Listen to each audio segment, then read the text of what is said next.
कविता स्वभाव से एक अकड़ू लड़की थी। वो अपनी गलती कभी नहीं मानती थी।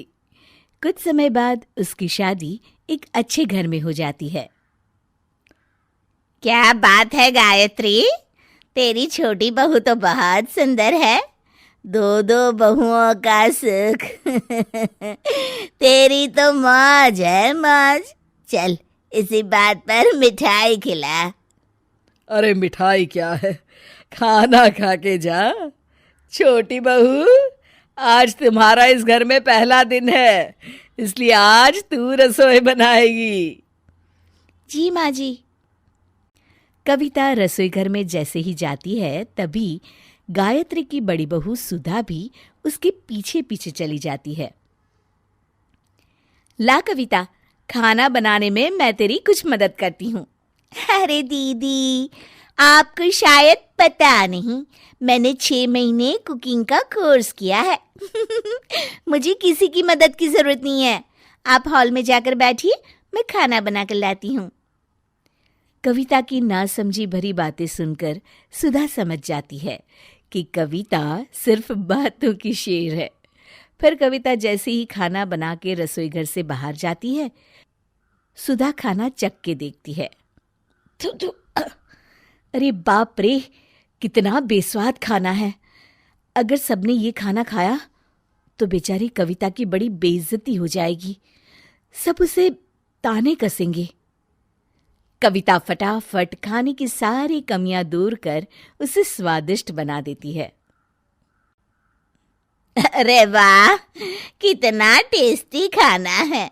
मन तो कर रहा है कि थोड़ा सा पार्सल ले जाऊं। अरे हाँ ममता, खाना तो बड़ा ही मजेदार है। ला बहू, जरा थोड़ी दाल और दे। खाना तो टेस्टी होगा ही, आखिर मैंने कुकिंग कोर्स जो किया है। दूसरी तरफ कोने में खड़ी सुधा ये सब देख मुस्कुरा रही होती है। कुछ दिनों के बाद कविता कपड़े धो रही होती है कि तभी उसका मोबाइल बज उठता है। वो एक हाथ में साबुन और दूसरे हाथ में मोबाइल पकड़े बातें करने लगती है और साबुन दरवाजे के पास रख अपने कमरे में चली जाती है। ओह, मर गई रे। ओ माँ, मेरी कमर। ओह हाय राम।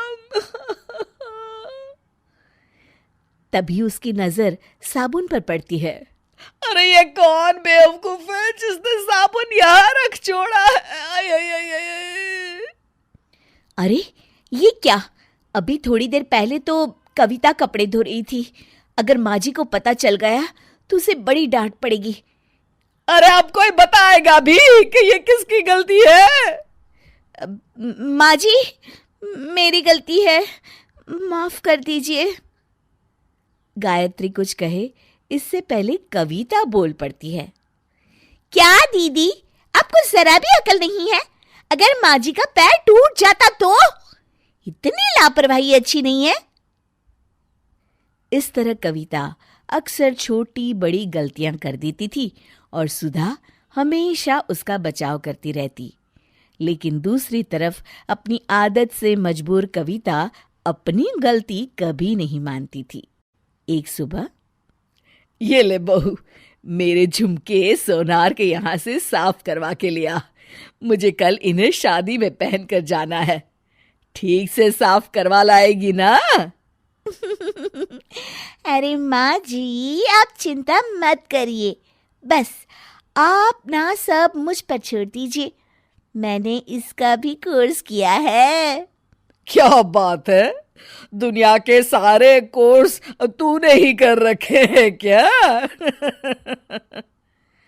अब अपने मुंह से अपनी क्या तारीफ करूं? अच्छा नहीं लगता। हाँ ठीक है, अब जा भी। कविता झुमके साफ करा के घर वापस आ जाती है, लेकिन जैसे ही अपना पर्स खोलकर देखती है तो उसकी आंखें फटी की फटी रह जाती हैं। ओए माँ, मर गई। झुमके कहाँ गए? लगता है मैंने कहीं रास्ते में गिरा दिए हैं। हे भगवान, अब माँ जी को क्या जवाब दूंगी? वो तो मुझे मार डालेंगी। सुधा कविता की सारी बातें सुन लेती है। सुधा के पास भी बिल्कुल वैसे ही झुमके होते हैं। थोड़ी देर के बाद जैसे ही कविता किसी काम से कमरे से बाहर जाती है, इससे पहले कि माँ जी को कविता की गलती का पता चले, ये झुमके कविता के पर्स में रख देती हूँ। दूसरी तरफ कविता सुधा को ये सब करते देख लेती है और उसे सब समझ में आ जाता है कि किस तरह आज तक सुधा उसकी सभी गलतियों को ठीक करती आई है। कविता आगे बढ़कर, दीदी, आज तक आप मेरी हर गलतियों पर पर्दा डालती आई हैं। मैं बहुत किस्मत वाली हूँ जो मुझे आप जैसी जेठानी मिली है। तभी वहां गायत्री आ जाती है। अरे कब से आवाज लगा रही हूं, यहाँ क्या हो रहा है? तुम दोनों के बीच क्या खुसुर फुसुर चल रही है? दोनों मिलकर मेरी बुराई कर रही हो क्या? गायत्री की दोनों बहुएं उसे देख मुस्कुराने लगती है।